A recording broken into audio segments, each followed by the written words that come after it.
raised halfway up the wall. It constantly flows, and, in my opinion, if that means much, it's very pretty. But what I like most about it is its calming effect on me. Sometimes that effect backfires, though, and I forget that I'm talking with someone, that I'm actively engaged in conversation and having to listen to them give me advice. And right now is one of those moments. "Edward?" Dr. Cross says to me. I shake my head and meet her eyes. She's staring at me as if I'm supposed to provide an answer. That's when I know I've drifted off again. "I'm sorry, what was that?" I ask. I tend to think that Dr. Cross is frustrated with me, but she never really shows it.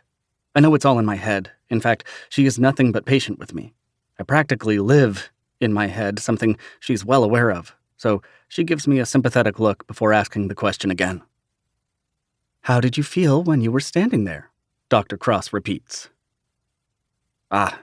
I should have known. She's asking why I was at the cliffside. Of course I told her. This is a therapy session after all, so aren't I supposed to share my thoughts? Sometimes it feels so foreign to me, letting someone into my head. But I've gotten a little used to it. I shrug.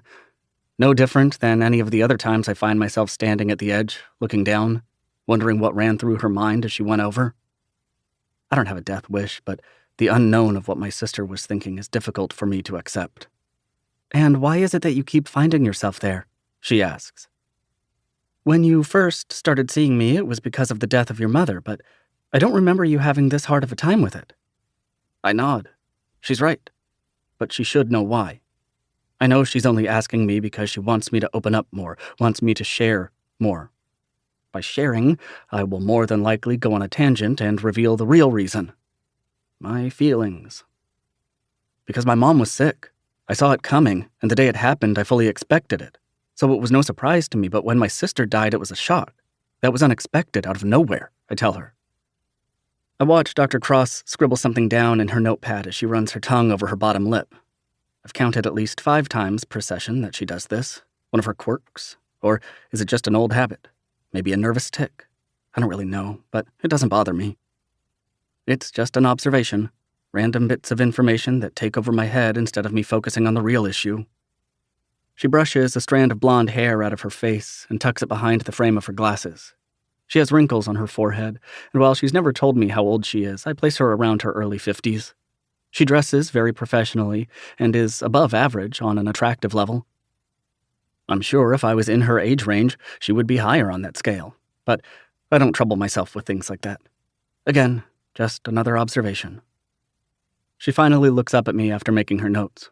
"And what about your support system?" "What about it?" I run my fingers over the piping on the armrest of the couch. "You don't talk a whole lot about how you get through it. However, when your mother passed, your sister was there. Isn't that right?" I nod. She was. Came specifically because of my mother's passing. She was there to help me that first month before, well, you know. Dr. Cross nods.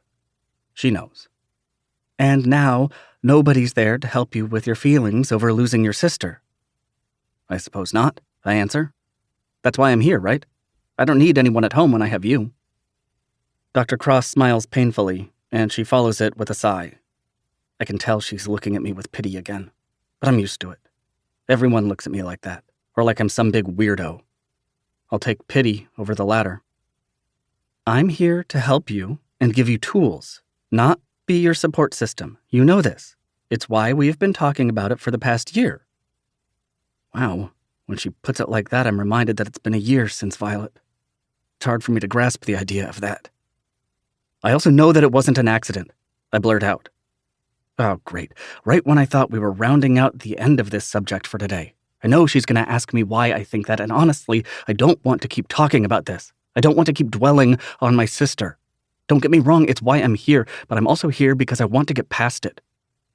"You've talked about that before, so you think it was suicide?" she asks. I shake my head. No, not her. I know I've danced around that topic, but it's not right. If it were me, that would make sense, but not her. "Why you?" Dr. Cross asks. "I don't need to be worried, do I?"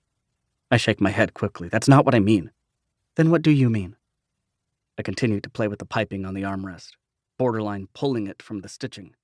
This back and forth is tiring me out.